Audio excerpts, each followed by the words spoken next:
자, 저희가 인천 아동 학대 이 살인 이거 시우죠, 시우.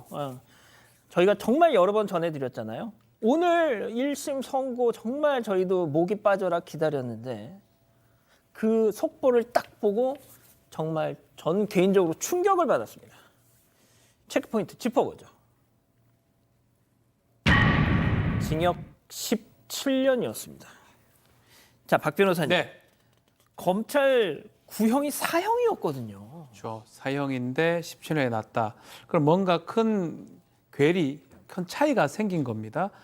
자, 법원에서는 이게 살인죄가 아닌 치사, 그러니까 결과론적으로 사망의 결과가 발생했지 그 학대까지는 인정되지만 사망의 책임은 질 수가 없다. 살인의 책임 질 수가 없다라고 본 것 같습니다. 1심 재판부 판례나 증거 비춰볼 때 살해하려는 고의가 미필적으로나마 입증이 돼야 되는데 증명이 되었다고 보기 어렵다고 하고 그렇다면 아동학대치사죄는 인정할 수 있다는 점 고려해서 치사죄 유죄로 인정하면서 징역 17년을 선고했고요. 또 상습 아동학대 혐의로 구속 기소된 시우 부친이 있습니다. 부친은 징역 3년이 선고가 됐습니다. 저희가 그 공판 때마다 이렇게 자주 전해드렸잖아요. 그때 무슨 일이 있었습니까? 부검의가 나와가지고 둘력, 그러니까 뾰족하지 않은 물체에 의해서 가해진 힘으로 둘력으로 인한 손상이 쌓여서 사망했다 그랬더니 당시 재판부가 뭐라 그랬어요? 그거 저희가 전해드렸어요. 아니 그럼 속된 말로 맞아 죽은 겁니까? 부검의가 네 그렇습니다 했습니다. 자, 이런 얘기만 딱딱 들었을 때만 해도 야 그러면은 검찰이 사형을 구형했으니 뭐 사형을 선고하지는 않겠지만 그래도 정말 최소 뭐 무기징역까지는 기대해 볼 수 있지 않을까 했는데 세상에 17년이 나왔습니다. 모르겠습니다. 뭐 제가 판사에 대한 비난은 최대한 자제를 한다는 의미에서 판결에 대한 비판을 좀 해보도록 하겠습니다. 뭐 시청자 여러분도 같이 한번 고민했으면 좋겠는데요. 사람을 죽였을 때 보통 살인의 미필적 고의가 있느냐는 딱 3가지 정도로 따지면 됩니다. 그 사람의 마음을 물어보는 거예요. 분명히 피의자는 나는 사람을 죽이지 않겠다라고 죽일 마음이 없었다 이렇게 얘기하는데 그 사람의 마음속에 야 혹시 우리 시우가 죽으면 어떡하지? 에이 그래도 할 수 없지. 야 시우가 죽으면 어떡해? 에이 설마 죽겠어? 라는 정도의 의사가 있으면 이건 좀 어려운 말로 인용과 거기에 대한 감수를 했다라고 우리 형법 교과서에는 나오는데 지금 시우가 지금 당한 행동을 보면 다들 아시겠지만 몸무게가 완전히 빠졌고 그 사망하기 직전 날 16시간 동안 그 의자에 묶여 있었던 상황입니다. 그리고 난 다음에 밀쳐서 시우가 이제 부딪히면서 못 깨어났는데요. 지속적인 폭행이 있었기 때문에 법원은 사실상 미필적 고의가 없다라고 하는데 그 매맞음이 쌓여서 어느 순간 그 아이의 마음과 그 아이의 몸은 완전히 사실상 그 유리알같이 얇아져 있었을 거예요. 그런 상황에서 밀어서 사망했는데 계속 때렸기 때문에 이게 아동학대 치사지, 이게 아동학대 살인이 아니다라고 판단한 뭐 법원의 판단에 대해서는 좀 문제가 있다고 생각하고 저도 인천지검의 고위직을 알고 있는데요. 반드시 이거 항소해서 다시 항소심에서는 살인죄가 나올 수 있도록 공소유지 다시 한번 철두철미하게 하라고 저도 이야기하도록 하겠습니다. 팀장님, 그러니까 학대라고 저희가 표현은 하고 있습니다만 그 내용을 알면 고문이에요, 고문. 그렇습니다. 계모가 지난해 3월 9일 날 그 돈을 훔쳤다는 유래가 총알에 10대를 떼운 이후로 폭행이 심해졌는데 무려 11개월 동안 한 50차례에서 학대를 했다는 겁니다. 학대를 했는데 그 성경을 필사하지 않았다고 그래가지고 무릎 꿇리고 벌새 오거나 아니면 연필이나 도구를 이용해서 아이를 고무식으로 학대를 했고요. 그리고 아이가 숨지기 10일 전에는 피부가 괴사될 뿐만 아니라 입과 입안이 헐었는데도 화장실을 안 해줬다는 거예요. 그리고 숨지기 이틀 전에는 옷으로 눈을 가렸다는 거예요. 그리고 커튼끈으로 의자에 손발을 묶은 다음에 16시간 동안이나 방치했기 때문에 그런데 더 황당한 거는 이 계모가 홈캠으로 그 내용을 지켜보고 있다는 겁니다. 그리고 그 결과적으로 이제 누적된 학대하고 밥을 못 먹어서 이 어린아이가 사실은 상당히 죽음이 가까워졌는데 생애 마지막 순간에 살기 위해서 계모의 팔을 붙잡고 애원했던 것 같아요. 살려달라고 했는데도 계모가 시우군의 몸을 밀쳤다는 거예요. 밀치면서 시우가 바닥에 떨어져가지고 머리를 부딪힌 거예요. 그래가지고 다시 깨어나지 못하고 안타깝게 10살이 그만 세상을 하직하게 됐는데 제가 이거를 보면서도 가슴이 울컥합니다. 그러니까 저희가 그때 영상을 이걸 오늘도 보여드려야 되나 말아야 되나 고민을 했는데 어쩔 수 없습니다. 얼마나 이게 정말 참혹했는지를 그 영상을 좀 소개를 해주세요. 네, 이 영상을 한번 같이 보겠습니다. 네, 아이가 편의점 안으로 들어가는 모습인데요. 한 발 한 발 힘겹게 계단을 올라가고 있습니다. 편의점에서 무언가를 골라서 계산대 앞으로 가는데 신발도 반쯤 구겨 신은 상태고요.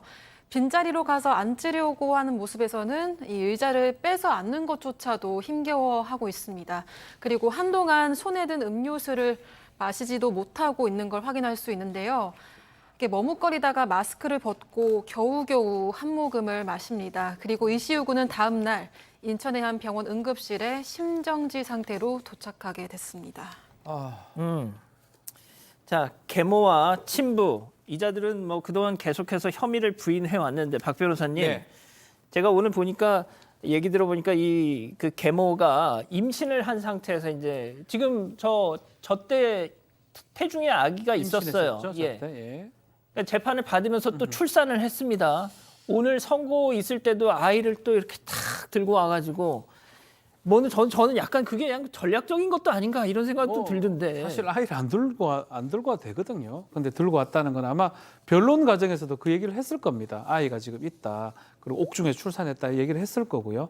또 판결 선고는 아예 이제 아이를 데리고 안고 와가지고 모습을 보여줬고 결국 두 사람 17년 또 친부는 3년형을 선고받으면서 울었다라고 해요.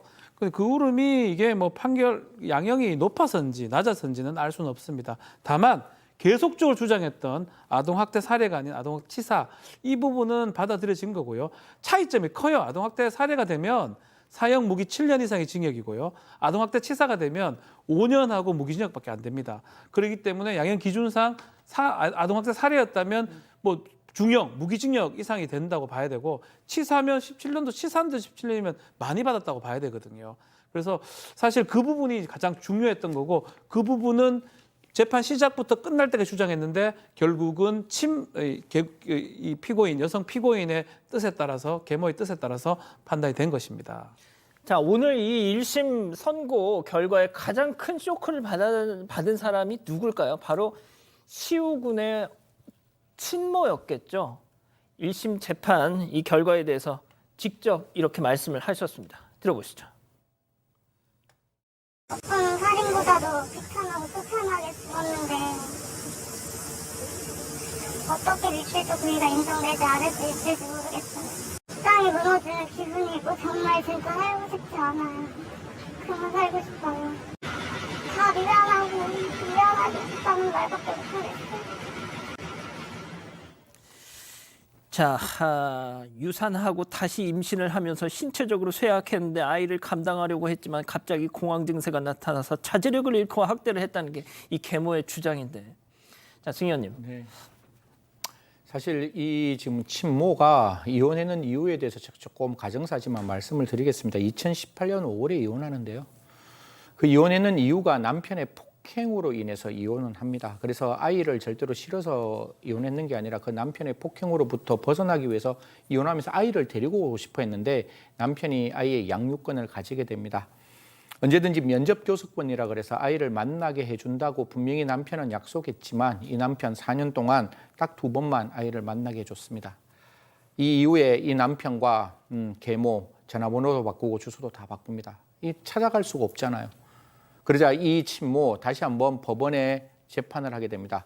내가 양육권을 좀 가지고 와야 되겠다. 이렇게 했을 때 계모가 했는 말 시청자 여러분께 말씀을 드리겠습니다. 시우를 위해서 당신 물러나라고.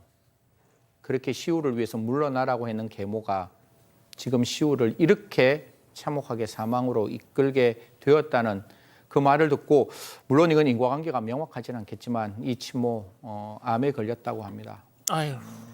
이런 상황에서 이런 재판이 나왔으니 얼마나 억장이 무너지겠습니까? 재판 과정에서 분명히 제가 들었습니다. 이 사람 제대로 엄벌 좀 받게 해달라고. 그런데 법원에서는 아동학대 살인이 아니라 치사를 인정하면서 17년형을 1심에서 선고했습니다.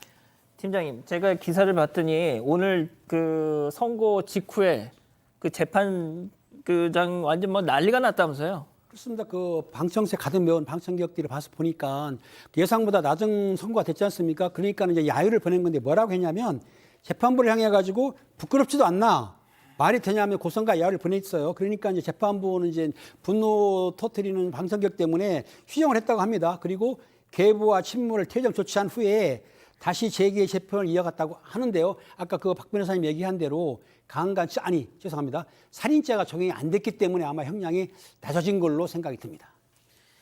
아, 시우 어머님이 암에 걸리셨군요. 아, 저는 그거는 몰랐습니다. 자, 세 번째 사건 이렇게 정리하고요.